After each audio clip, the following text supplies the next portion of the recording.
50억 클럽 수사가 이제 본격화되는 걸까요? 법조팀 길기범 기자 좀 더 얘기 나눠보겠습니다. 길 기자, 검찰은 박영수 전 특검에 대해서 정확하게 어떤 부분을 더 집중적으로 들여다보고 있는 겁니까? 네, 아시다시피 박영수 전 특검은 지난 2014년 우리은행 이사회 의장을 지냈습니다. 검찰은 이 당시 상황을 집중 조사하고 있습니다.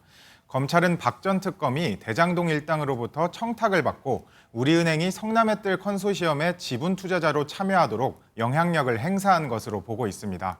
하지만 내부 반대로 우리은행은 끝내 불참하게 됐는데 대신 1,500억 원을 대출해 주겠다며 여신 의향서를 제출했습니다.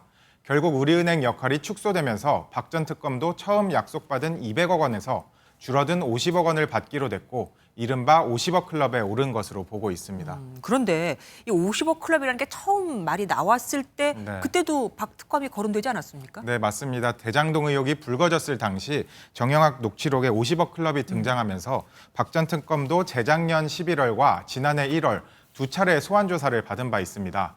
당시 검찰은 박 전 특검 딸이 대장동 미분양 아파트를 분양받은 이유 등을 캐물었지만 기소로 이어지진 못했습니다.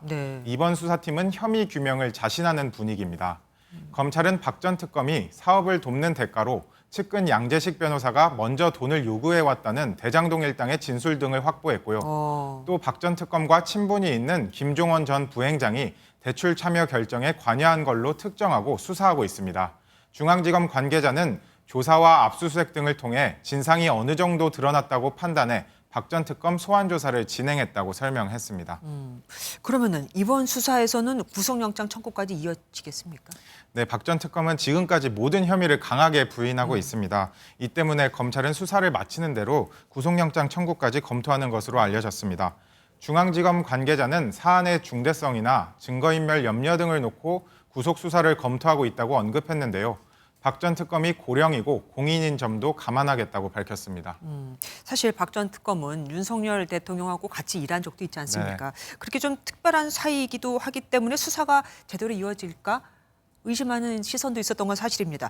이제는 그러면 선을 갈랐다라고 봐도 될까요? 네, 말씀하신 대로 윤석열 대통령과 박 전 특검은 국정농단 특검에서 같이 수사를 하기도 했고 친분도 있어 봐주기 수사 우려가 제기된 게 사실입니다. 하지만 지금 검찰도 봐주기 수사를 할 수 있는 상황이 아닌데요. 실제 50억 클럽 특검 법안이 연말에 국회 본회의에 상정될 예정이라 검찰도 총력을 다할 수밖에 없습니다. 또 다른 50억 클럽 곽상도 전 의원이 1심에서 무죄를 받으며 검찰 수사에 대한 비판 여론이 크다는 점도 영향을 미칠 전망입니다. 50억 클럽 관련 수사는 지금 박영수 전 특검 그리고 곽상도 전 의원만 진행이 되고 있습니다. 그러면 그 다음 수사 대상은 누가 될까요? 아직 이 두 사람에 대한 수사도 끝난 상황이 아니기 때문에 다음 대상을 언급하는 건 좀 이를 것 같은데요. 다만 법조계에서는 김수남 전 검찰총장이 다음 수사 대상일 것이란 말이 나오고 있습니다. 김 전 총장은 김만배 씨에게 변호사를 소개해 줬는데 해당 변호사는 김 씨의 자금 은닉을 도왔다는 혐의로 압수수색을 받기도 했습니다.